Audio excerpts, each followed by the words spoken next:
Hi guys, it's Rachel. How is everyone? So I've been meaning to do a book haul for some time. I've mentioned it a few times, I believe, and I know some of you wanted me to do it. And I decided to do it now because I've been cleaning and I have a bunch of books that are not put away. And that's because I had them set aside to do a book haul. Mind you, some of these books have been sitting on the floor by my recording space for a couple of months, maybe more. So this is not going to be an entirely honest book haul. These are the books that haven't found a home yet on my shelves. And some of these were acquired in recent weeks. Some of them maybe have been sitting here for a few months. And I don't know, there might be some other things I got recently that aren't in this haul.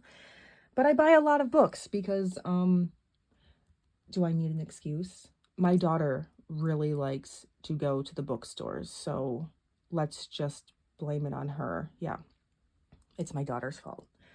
And we have a really nice local bookstore which sells a lot of used books, and we go thrifting a lot, and we're in the city a lot.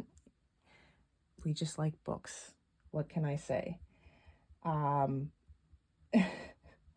Let's just start showing some books. Okay, so this was definitely one of the more recent ones I got, and I picked it up at Target, and I'm going to blame my daughter again because she is like, get this book. And I'm like, I don't know if you should read Stephen King just yet. Some of his things are okay. Other things, maybe I still have nightmares about.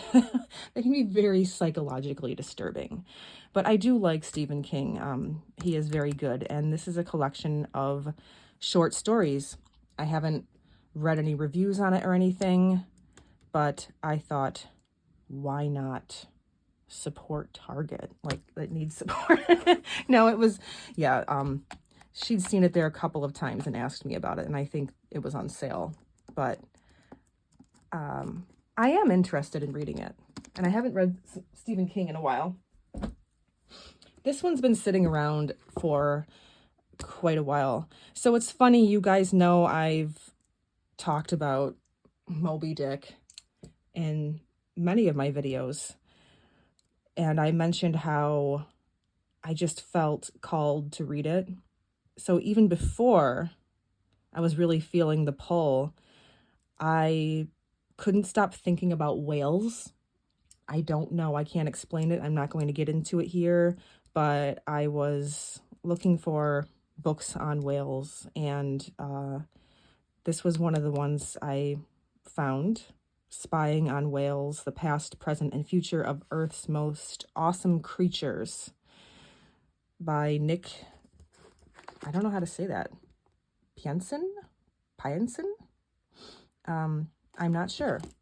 I'm not going to read the back because I think it's pretty self-explanatory, but I have quite a few books here, and I decided to do this tonight because I really need to clear this space. I need to make this space something that I can work with, and I decided I should film the video, because if I just put everything away, then not only am I maybe disappointing some people, but I let these all sit here for this time for no reason.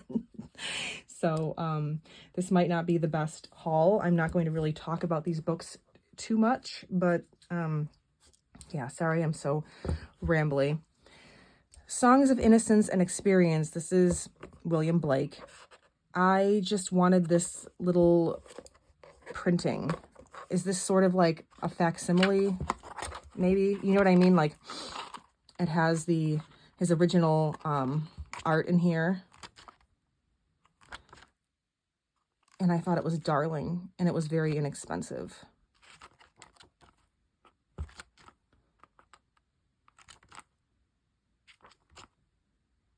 I mean, a lot of this is like, it's small, so you can't really read it very well here, but it's printed here. So there's that. I I've talked about this. I picked up the guidebook for the Spiral Tarot. Now, this is a book that's out of print, so it's not the cheapest thing. I want to say I spent $30 on this, considering this says $9.95 on the back.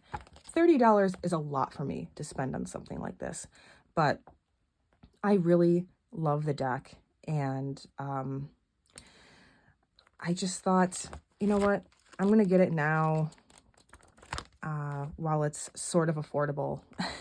And people have asked me how this is, and I haven't really dived into it yet. I really thought I was going to right away at the time I bought it, but I had a lot going on, so I am definitely going to read this.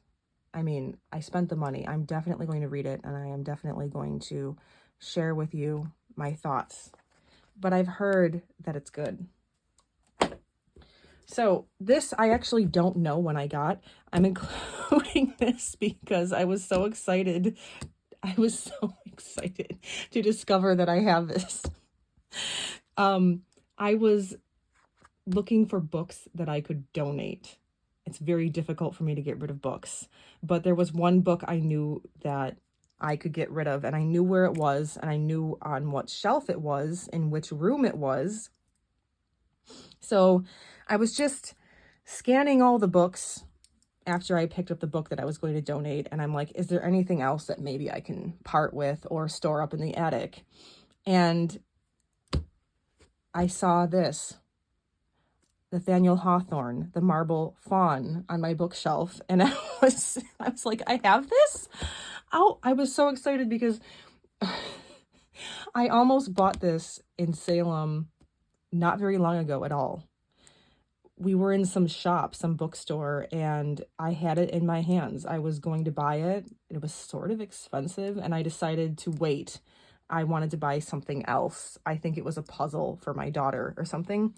And I'm glad I didn't buy it because I didn't realize I already had this. I don't know when I bought this, but I want to say I must have purchased it maybe this spring or something. It's hilarious. I've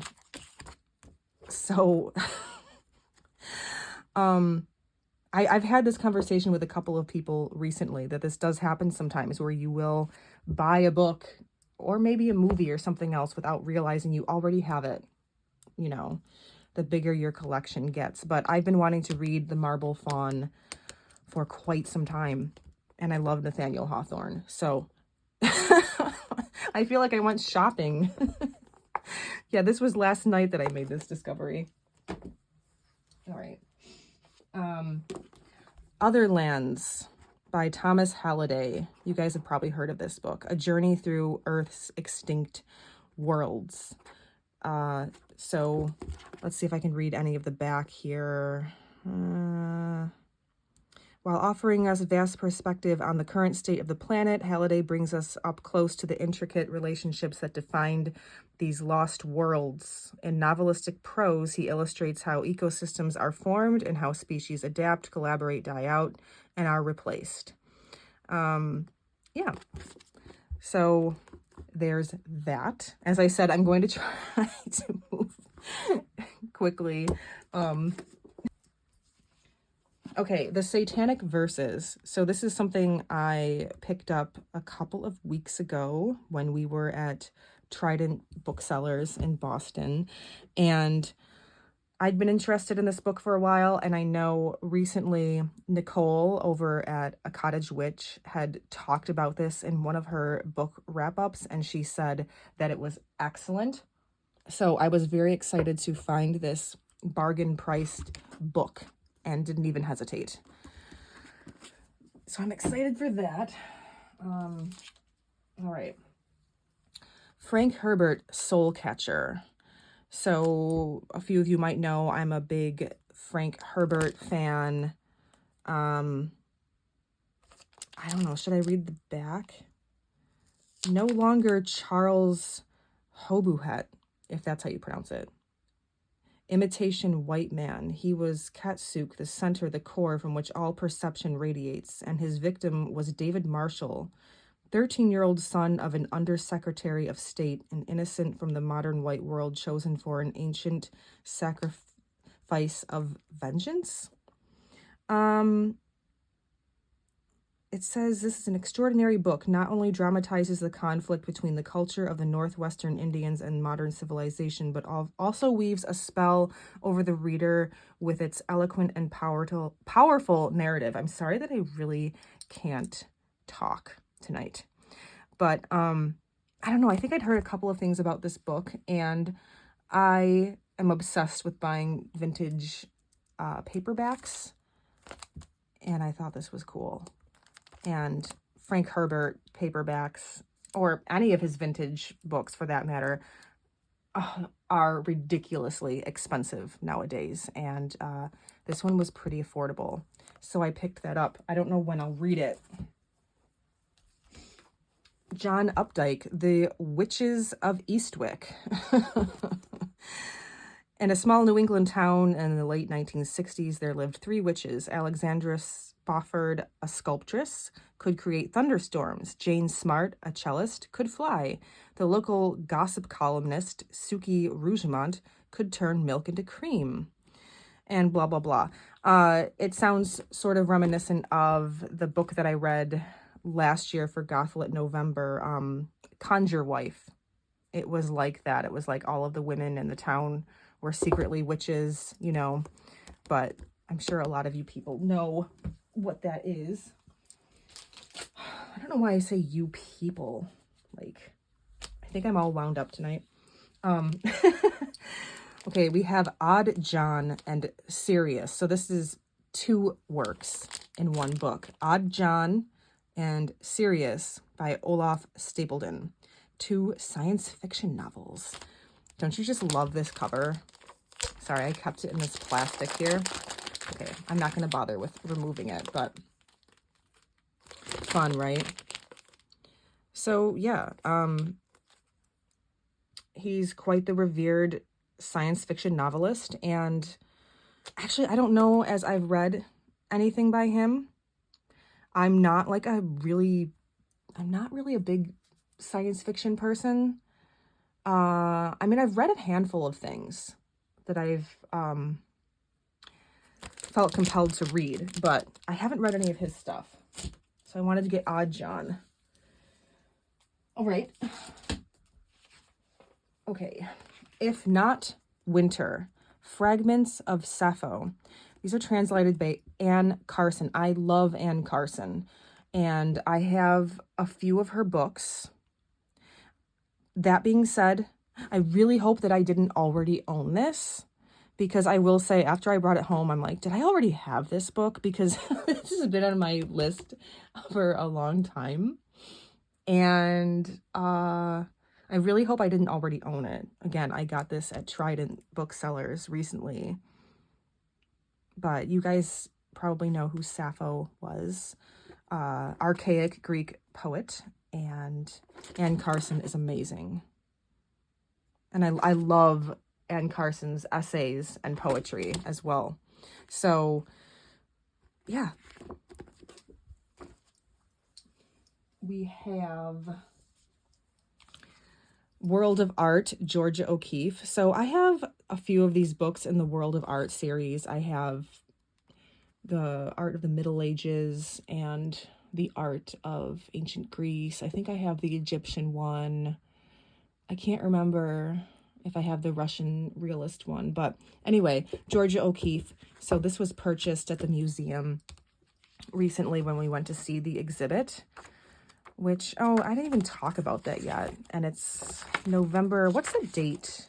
I didn't do like a September, October wrap up. I feel like I don't really want to do a September one because nothing really happened that was good. Or maybe I already did.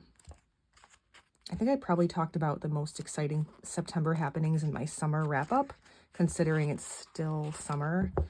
I don't know. Anyway, I love George O'Keeffe, and my daughter definitely wants to go back and see the exhibit again before it closes. So there's that.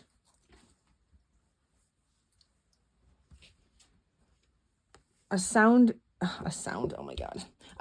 County Almanac by Aldo Leopold, with essays on conservation from Round River.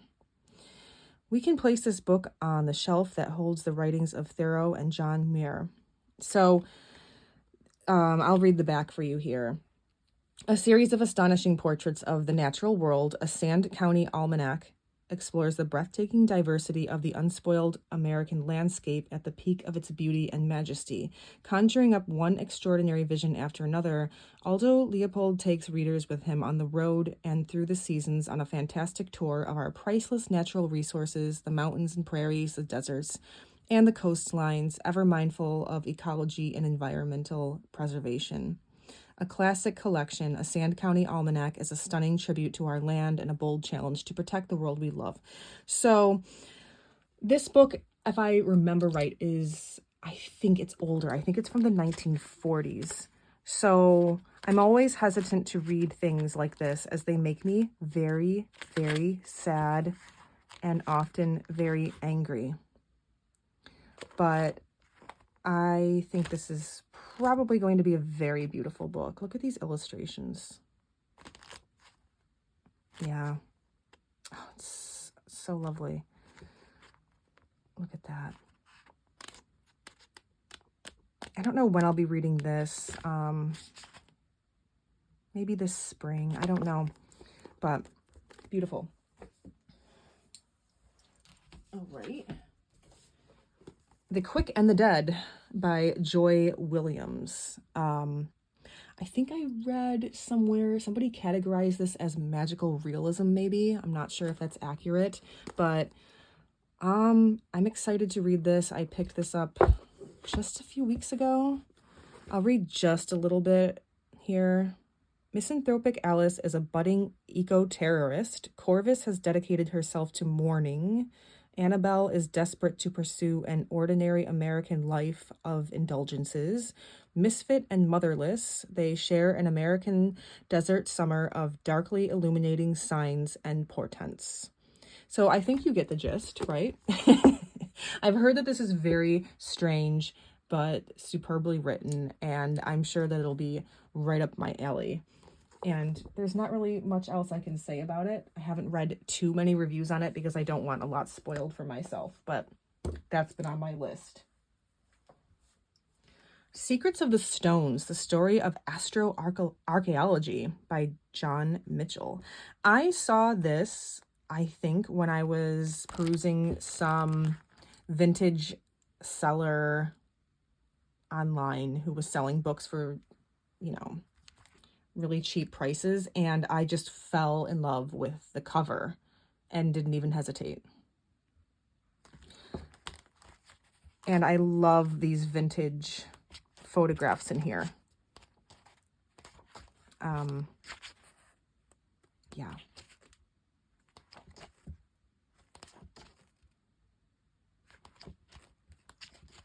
I think this will make for a really nice, cozy read.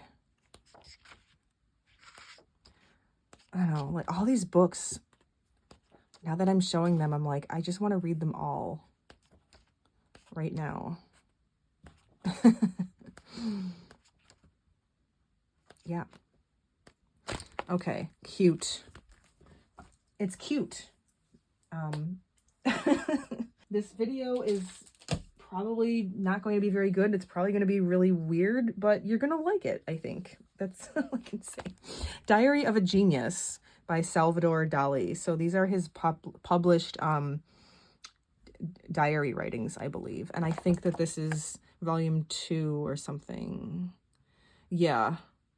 Diary of a Genius. I picked this up in the museum as well.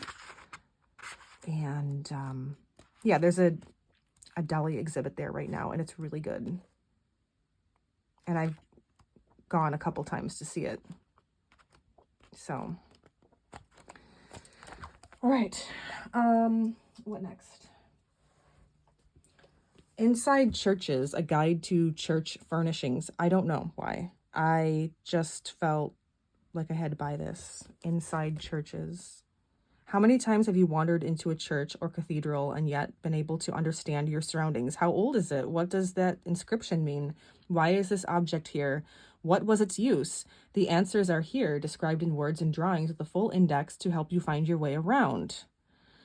This book began as a practical handbook for a group of conservation volunteers, the church recorders of the National Association of Decorative and Fine Arts Societies, and who have cataloged and described over 300 churches around the country. Wow. So yeah, look at this. This is a Tudor communion cup, apparently, 1574. This is also a Tudor communion cup from 1576. Communion cup, 1600. Late 18th century communion cup.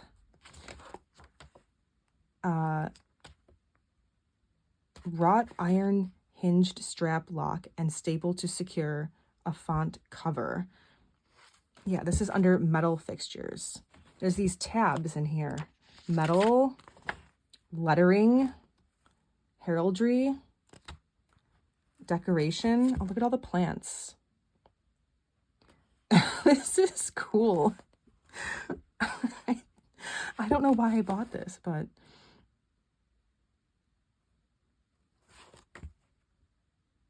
oh my gosh.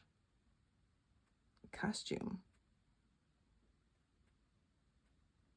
Yeah, some of these. So I read a lot of history and historical fiction, and sometimes they describe the clothing they're wearing, and I sometimes forget exactly what it is they're talking about. French hood.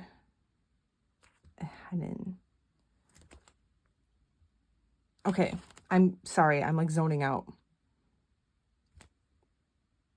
I haven't had this book very long, and I haven't looked into it much, but this got lost in the mail, and it took forever to arrive. I'm glad it wasn't expensive, but I've been having I've been having really bad luck with the postal service lately, so it's another good reason for me to stop buying books. What do we have next? Richard Brautigan, a Confederate general from Big Sur. Isn't this like the best book cover ever? I mean, what is going on here? You have like the Hokusai wave and the handlebar mustache with the umbrella. Yeah.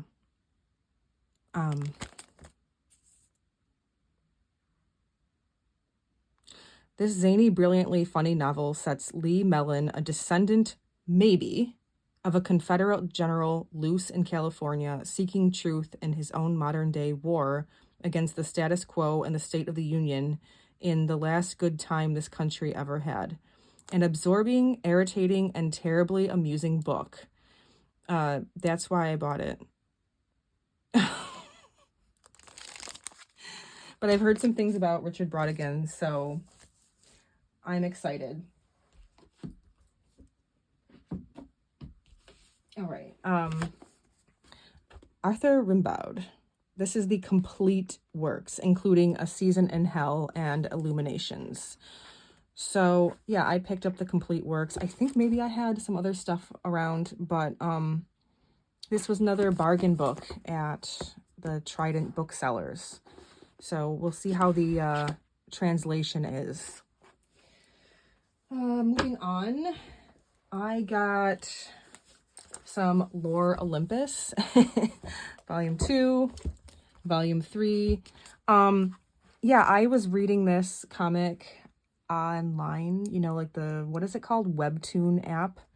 And I fell a little bit behind, but I was sort of itching to get the, you know, the physical copies.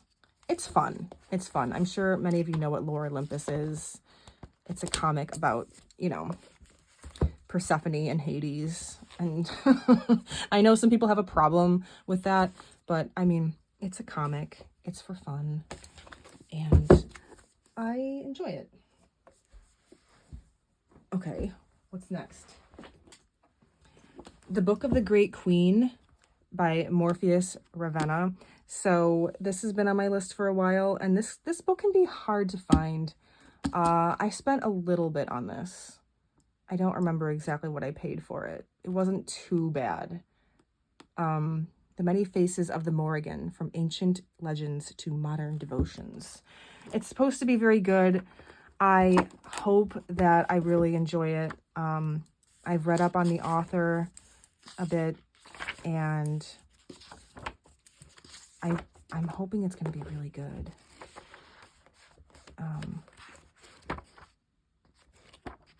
Yeah, I don't know why I'm like flipping through it now. Sorry, guys. The Book of the Great Queen is an extensive analysis of the literary, historical, and archaeological records of the Morrigan and the Celtic societies in which she was first worshipped. But it's more than a work of scholarship. It's a guide to encountering and experiencing the Great Queen for yourself.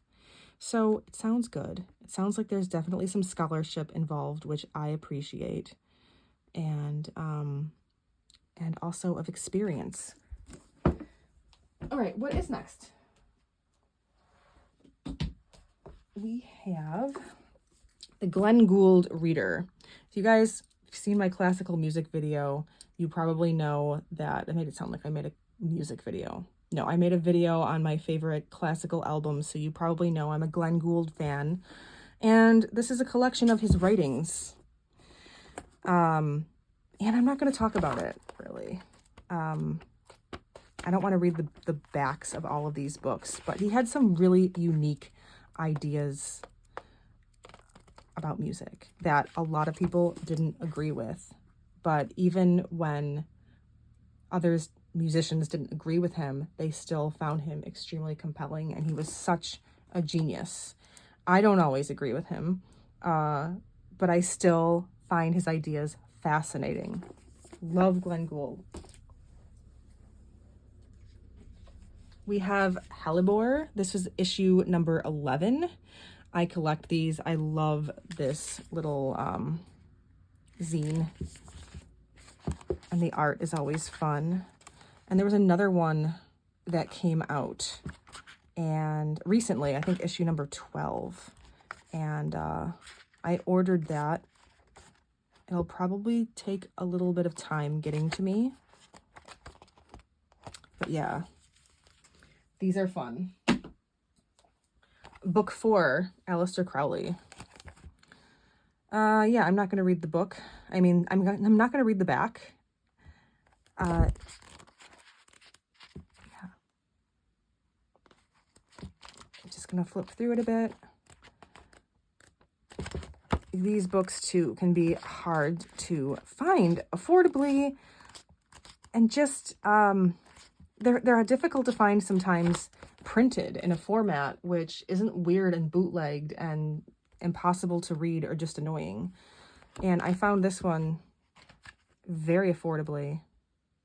And yeah, the font isn't too small. It isn't too large. It's a little faint here, but I think it's going to be good. So that's lovely. At the Water's Edge. Fish with fingers, whales with legs, and how life came ashore, but then went back to sea. So this is like a well-known classic on what, macroevolution. Is that the word I'm looking for? Yeah. And I know that a lot of people love this book, and I know that some of the things in here are maybe a little out of date, have maybe been proven wrong, but you know, things are always changing. So in regards to Discovery, I am excited for it.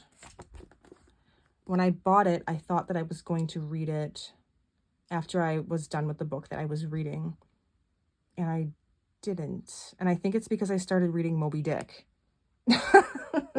But this was, I was supposed to have read this already. All right. Philip K. Dick, Do Androids Dream of Electric Sheep? I love this little paperback here. So this is Blade Runner. Yeah, this is Blade Runner. And I think I have another copy of this, but I saw this vintage copy at the local bookstore, and I could not resist it. So I think my boyfriend my boyfriend, I think, bought this for me as a little present, you know. It wasn't a surprise because he knew I wanted it, but I think it was a little bit more. I think it was like $18 or something. But I love Blade Runner. 6 Centuries of Great Poetry. I saw this at the little Trident booksellers, and I love these. A lot of the poets in here are, you know, the masters from the 17th century, you know, the 1600s. Oh, we have like John Donne, and there's Shakespeare, and I'm sure there's a lot of things in here that I haven't even read. But yeah, this is based on like older tradition of poetry for the most part. Yeah. Geoffrey Chaucer. So lovely. It was like $5. The Last Man by Mary Shelley. So I decided not to include the books that I purchased for Gothlit November, and I wasn't going to show books that I've shown in other videos recently. But this is not for Gothlit November because I'm not going to be getting around to this. But yeah, this is like some apocalyptic or post-apocalyptic novel about the last man on Earth that she wrote, and a lot of people really love it. Some people not so much, but I picked this up, I don't know, maybe a few months ago.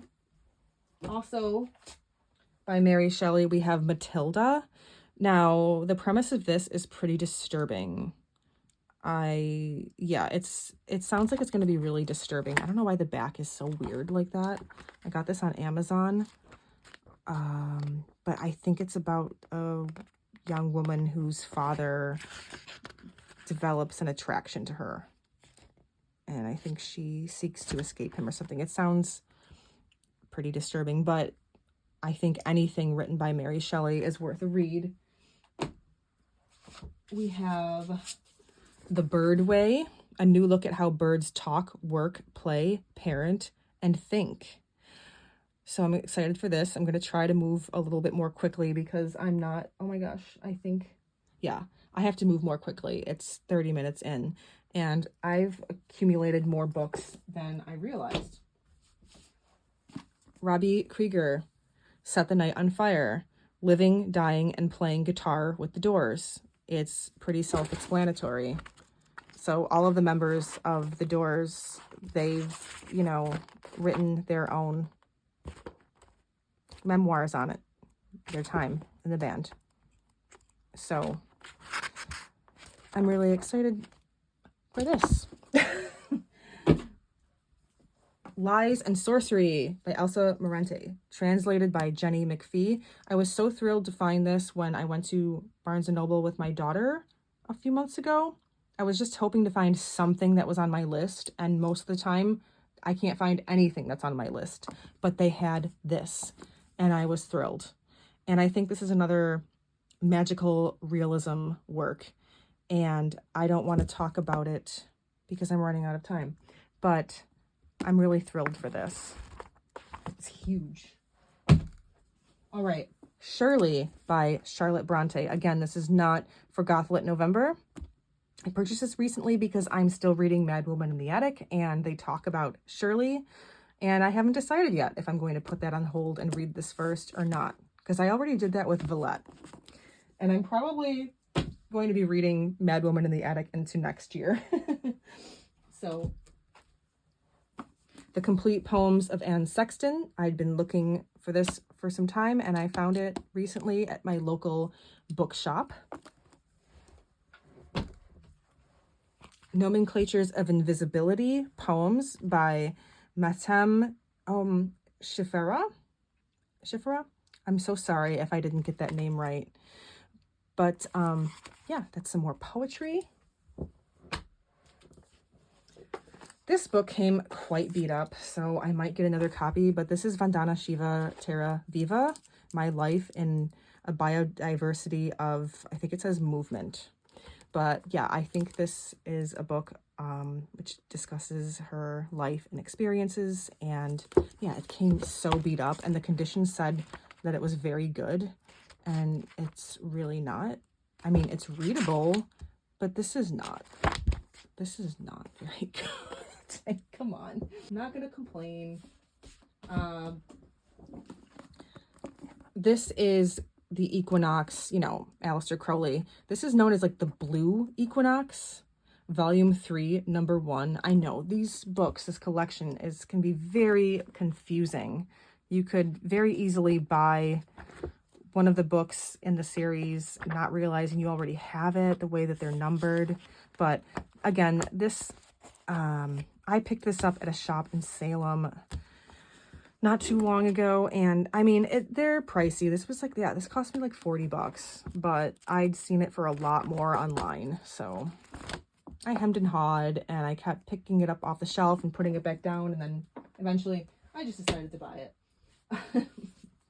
Iris Murdoch, The Sea. I'm so excited for this. This sounds like it's going to be so good and so up my alley. Alley.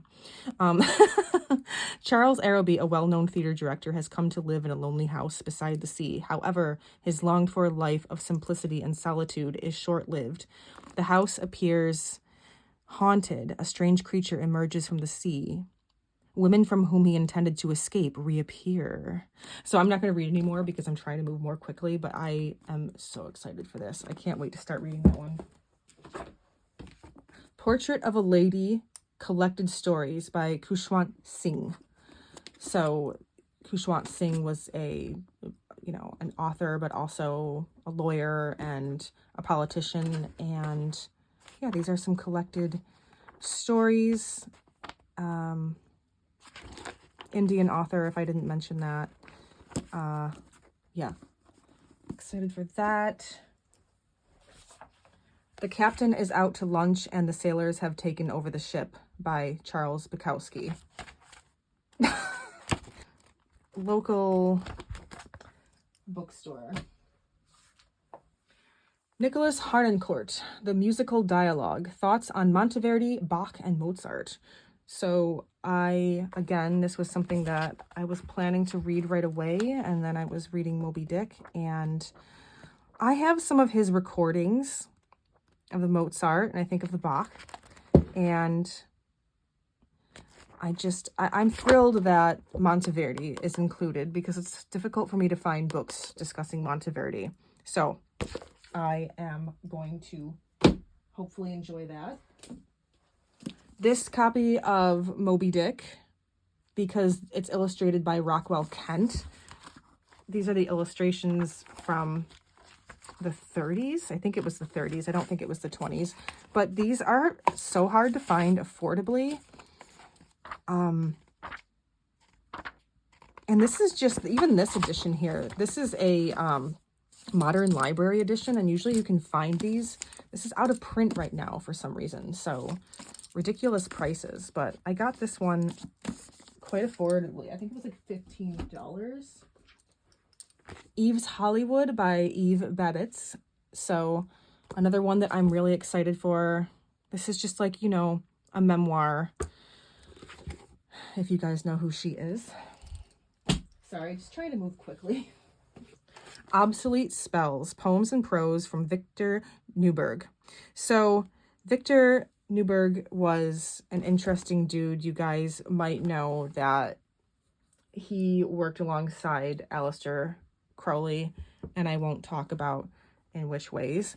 But the other interesting thing about him is that, so yeah, these are his poems. He discovered Dylan Thomas, which you guys probably know. I'm a huge fangirl. If you saw my video, Collections Meet Decks, it was basically all about Dylan Thomas. So, I mean, yeah, he discovered Dylan Thomas and he worked with Crowley. I mean, pretty fascinating. Russian Views of Pushkin's Eugene Onegin, translated by Sona Stefan Hoisington. So this is probably, I don't even know if you'd consider this literary criticism, sort of. I wish I could read Eugene Onegin in Russian. I've read 2 different translations. I've read the Nabokov one, and I read his tome of all the notes that he wrote for the poem. It's like 900 pages of notes. I don't know. I was insane. I can't even tell you what I even gleaned from that. But I love this poem too. So actually, I don't even remember where I picked this up. Russian Views on Pushkin's Eugene Onegin. I can't remember if it was the local bookstore, if I ordered it online, but... Okay, Haruki Murakami, Absolutely on Music, Conversations with Seiji Ozawa. I can't wait to read this, and I think I mentioned Seiji died not too long ago, this past year. He conducted the Boston Symphony here. But yeah, this is just two guys talking about music. And I think it's going to be really fascinating. And I'm zoning out again, and I have to move more quickly. Ancestral Medicine, Rituals for Personal and Family Healing by Daniel Four. So another one that I have to read really soon. Everyone has loving and wise ancestors they can learn to invoke for support and healing. Coming into conscious connection with your ancestors empowers you to transform harmful family patterns into blessings and encourages good health, self-esteem, clarity of purpose, and better relationships with your living relatives. So I was directed to him through Meg over at Rose Honey Ritual. She told me to listen to this podcast. I was fascinated, and he talked about his book, and I went and bought it right away. And that's all I can really say because I'm running out of time. Okay, Robert Graves collected poems. You guys probably know Robert Graves. I love Robert Graves. And I don't think I owned any of his poetry. So this is cool. And I think I picked this up at the local shop. Aurora Lee, a poem by Elizabeth Barrett Browning. Beautiful.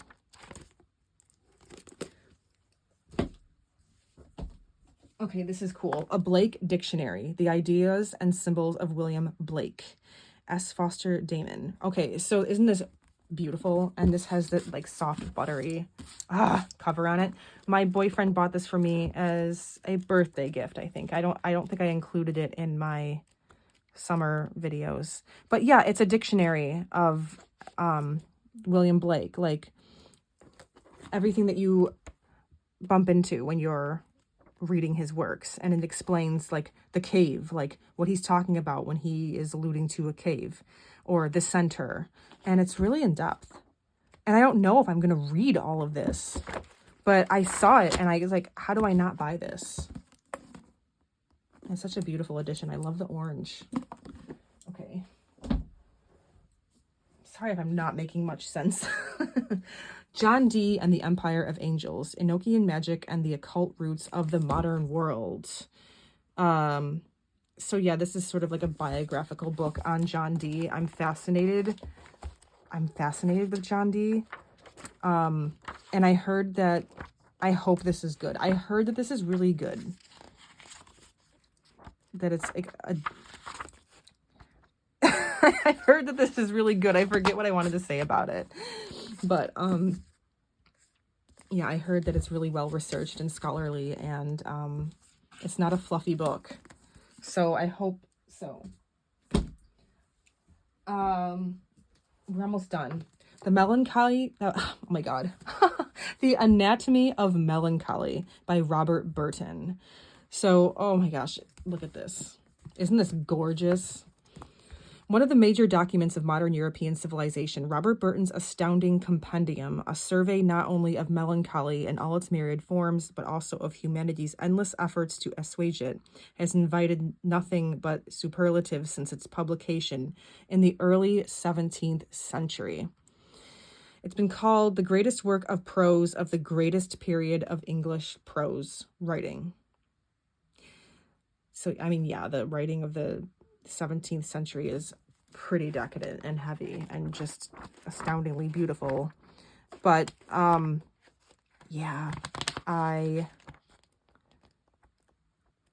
can't wait to start reading this. I don't know how long it's going to take me to read it. But I'll let you guys know. And there's this too. I don't remember when I picked this up. You guys know I have a Wuthering Heights collection, and I added to it with this copy, which It was very hard to find. I think this is the only copy of this edition that I could find. I wanted it. This is from the 60s because of, this kind of makes it look like a children's book, but I really liked these illustrations and the colors. It's so 60s. I'll just try to show you guys the art. I'm not going to talk about Wuthering Heights. You guys have heard me go on about Wuthering Heights enough. Look how beautiful that is. The sun like peeking through the clouds. Let's try to find some more.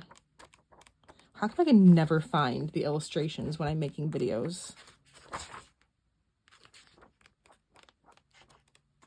I think I have like, I counted them one day. I think I have like 14 copies of Wuthering Heights. I don't know. I can't stop. I love it.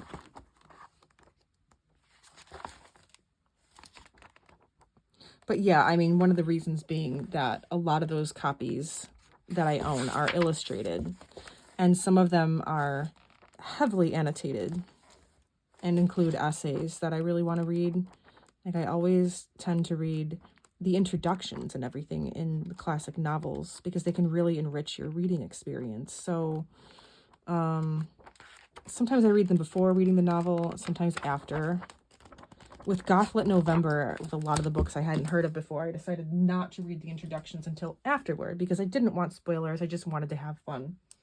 I don't know what I'm on about, but I hope that you enjoyed my haul, and I think I showed you, I think I showed you a few books. So that's going to do it. That's, okay, I'm all tongue-tied. That will about do it, and I'm going to clean up this mess and make this a space that I can work with. And I hope I'll be back soon with some more videos. I wanted to do sort of like a where I'm at with Gothlit November, and yeah, maybe I'll do like an October wrap up. We'll see. All right, guys, thanks for watching. Bye.